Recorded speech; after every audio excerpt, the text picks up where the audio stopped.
বাংলাদেশে ডক্টর জাকির নায়েক আসবে, তাকে প্রায় 1 মাসের এ দেশে সফর করার অনুমতি দেওয়া হয়েছে। বিভিন্ন জায়গায় তিনি বিভিন্ন প্রোগ্রামে অংশগ্রহণ করবেন ইনশাআল্লাহ। একজন দ্বীনের দায়ী, সারা দেশে সারা পৃথিবীতে যার পরিচয় পরিচিতি আছে। ভারতের তার বক্তব্যের শুনে অসংখ্য মানুষ কালেমা পড়ে মুসলমান হয়েছেন। সেই মানুষটা যদি এই দেশে আসে, আমাদের কোনো সমস্যা আছে ভাই? আমরা মুসলিম হিসাবে খুশি, তাকে ধন্যবাদ জানাই। ডক্টর জাকির নায়েককে আমরা সাদরে গ্রহণ করব, লাল গালিচার সংবর্ধনা দেব। কথা বলে ঠিক না?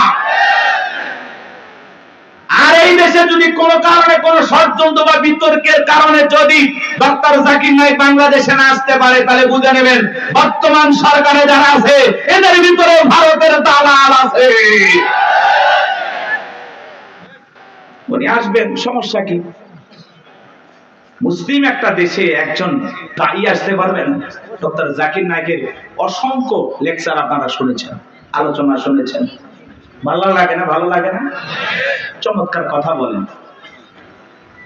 ভারত সরকার তার টিভি চ্যানেল বন্ধ করে দিয়েছেন, তাকেও দেশ থেকে বিতাড়িত করেছেন।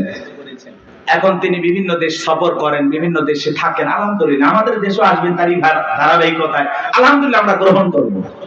উনি আসবেন, ঘুরিয়ে ফিরে চলে যাবেন, সমস্যাটা কোথায়? এতে ভারতের মাথা ব্যথা দরকার আছে? আমাদের দেশে আমরা ডক্টর জাকির নায়েককে নিয়ে আসবো নাকি খানায় খাবার ইমামকে নিয়ে আসবো, সেটা ভারতের কাছ থেকে শোনা লাগবে। ভারতের কথা আমরা চলি, এজন্য আমরা বলেছি আমরা বারবার রক্ত দিয়ে দেশকে স্বাধীন করেছি। আমরা না হতে চাই ভারতের গোলাম, না হতে চাই আমেরিকার গোলাম, আমরা সবাই আল্লাহর গোলাম। এটা আমাদের জীবনের সবচেয়ে বড় পরিচয়। আমরা কার গোলাম? আল্লাহর গোলাম। আমরা দুনিয়াতে কারো গোলামি করার জন্য জন্ম হই নাই, আমরা গোলামি করব একজন, আর তিনি আমাদের রব, তিনি আমাদের সব। কথা বলে ঠিক কিনা? ডক্টর জাকির নায়েক আসতেছে খুব দ্রুত, 28 নভেম্বরের মধ্যেই বাংলাদেশে আসবেন ইনশাআল্লাহ। তার এই সফরকে আল্লাহ কবুল করেন। একটু ধরে বলেন আমিন। এটা নিয়ে ভারতের মাথা ব্যথা, অনেক টেনশন, মিডিয়াতে অনেক আলোচনা, তুমুল আলোচনা, সমালোচনা চলতেছে, বিতর্ক চলতেছে। সব বিতর্কের অবসান ঘটবে উনি যখন বাংলাদেশ বিমানবন্দরে পৌঁছাবেন। আশা করি উনি আসবে ইনশাআল্লাহ। আমার ভাইরা দিল দিয়ে কথাগুলো বোঝার চেষ্টা করবেন। ইন্নাল্লাযীনা ক্বালু রাব্বুনাল্লাহ, নিশ্চয়ই যারা বলে আমাদের রব আল্লাহ। গভীর মনোযোগ দিয়ে কথাগুলো শুনবেন বাজান। এই পৃথিবীর জমিনে আল্লাহ কাউকে জিরো থেকে হিরো বানায়, সাবালা থেকে প্রধানমন্ত্রী বানায়। নিঃস্ব পৃথিবীতে কেউ বেঁচে নাই।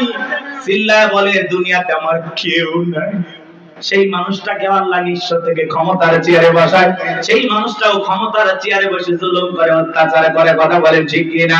এই পৃথিবীর জমিনে এরকম একজন জালেম ছিল ভবঘুরে, যে নিজেকে আনা রাব্বুকুমুল আলা বলে দাবি করেছিল, নিজেকে প্রভু বলে দাবি করেছিল, খোদা বলে দাবি করেছিল, রব বলে দাবি করেছিল। এ ছিল একটা ভবঘুরে যুবক। ভবঘুরে যুবক মানে বোঝেন না? যারা ইয়াবা, ফেনসিডিল, গাঁজা, মদ খায় গাছত ধাক্কা মারে, ভাই ভাইজান সাইদ দেন, আছে না? বাড়িতে যায় বলে বউ দরজা খোল। কথাকে বোঝেন নাই? বউ যখন দরজা খুলে দিয়েছে, কয় মা এত দেরি করলি কেন? বউ তখন দিকে বলে কি ব্যাপার, আমারে মা কইলি কেন? আজকে একটু বেশি মাল খাচ্ছি। তুই মা না বউ বুঝতে পারতেছি না।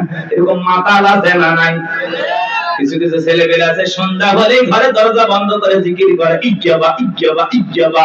মা বাবা চিন্তা করে, বাবা এটা কিসের ট্যাবলেট, জ্বর সর্দি গলা ব্যথা, করে কিচ্ছু বোঝার দরকার নাই, টাকা দে নইলে তোর মাথা ভাড়াবো। এরকম ইয়াবা খোর আছে না নাই? যারা ইয়াবা খায়, ফেনসিডিল খায়, গাঁজা মদ খায়, যুবক রে, সমাজের মানুষ তাদেরকে নেশাখোর বলে, টোকায় বলে। যারা নেশা করে তাদেরকে মানুষ ভালো চোখে দেখে না। সে ভালো সন্তান হতে পারে না, ভালো স্বামী হতে পারে না, ভালো বাবা হতে পারে না। নিঃস্ব করে সে সবাইকে। কথা বলে নেশা করে না, তার পরিবারকে নিঃস্ব করে। এজন্য হাতে পায়ে অনুরোধ করে বলে যায়, যুবক নিশা দ্রব্য পান করা যাবে না, মাদক সেবন করা যাবে না। যে মুখে মা, সেই মুখে মাদক তোলা যাবে না। মাদককে না বলুন। কথা বোঝে না? কথা বলে মাদক সেবন করা যাবে, নেশাদ্রব্য পান করা যাবে।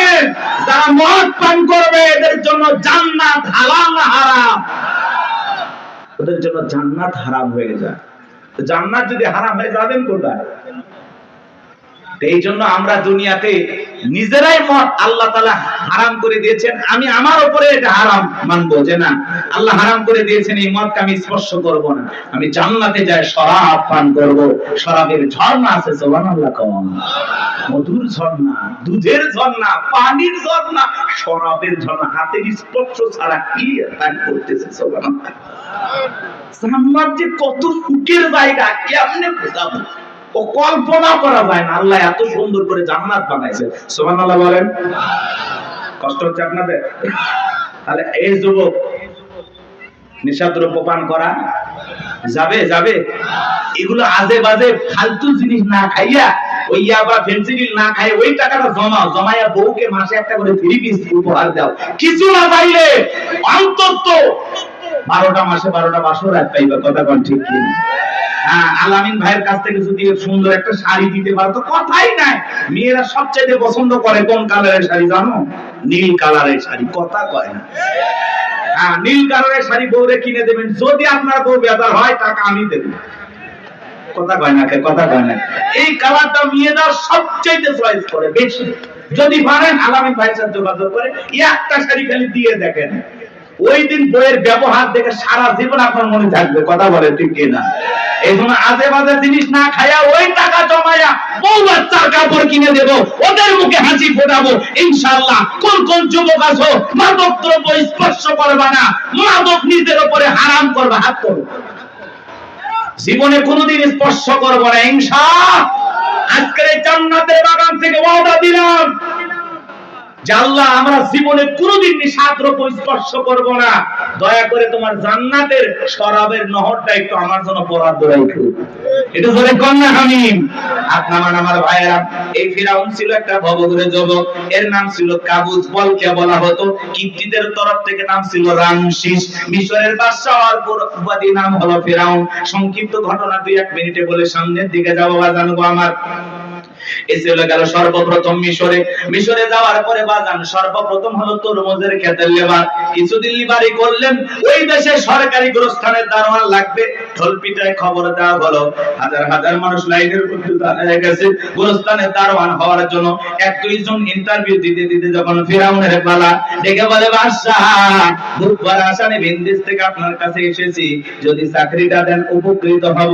এমন ভাবে কথাগুলো উপস্থাপন করলেন, বাদশার মায়া লেগে গেল। বলে আপনার সাথে ভালো মানুষ মিশরে আর কেউ নাই, বুধবার আসানে ভিনদেশ থেকে আসতে পরিবার পরিজন আছে, দয়া করে যদি চাকরিটা দেন সারা জীবন আপনার প্রতি কৃতজ্ঞ থাকবো।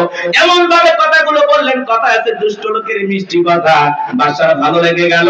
বাদশা ডেকে বলে ইন্টারভিউ বন্ধ করো, এই কাবুস নামের ছেলেটাকে মিশরের সরকারি গোরস্থানের দারোয়ানের চাকরিটা দেওয়া হলো।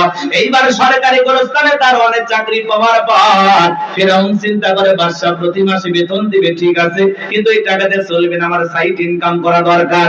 এইবার যারা লাশ দাফন করতে আসে ওদেরকে ডেকে বলে শোনো, লাশ যদি একটা করে দিরহাম যদি দাও লাশ দাফন করতে দেব, না হলে লাশ দাফন করতে দেব না।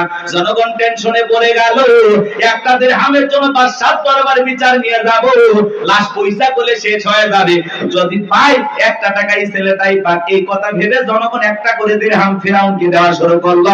আপনারা বলেন তো বাংলাদেশের মানুষের নাম কি? ঘুষ। ঘুষ কথা কয় না? 1 টাকা হইলে ওইটা কি ঘুষ? এটা কিন্তু বাংলাদেশে না, আছে আছে আছে।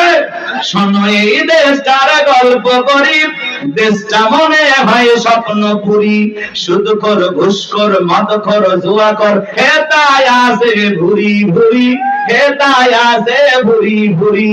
এ দেশে অসৎ কামাই কেউ করে না, তবে ঘুষের টাকা পেলে কেউ তো ছাড়ে না। টেবিলের নিচ দিয়ে হাত বাড়িয়ে কালো টাকাটা নেই সারিয়ে, টেবিলের নিচ দিয়ে হাত বাড়িয়ে কালো টাকাটা নেই সারিয়ে। করেছে ওরা বড় দেশের চুরি, করেছে ওরা বড় দেশের চুরি। শোনো এ দেশ তারা গল্প করি, আছে না নাই?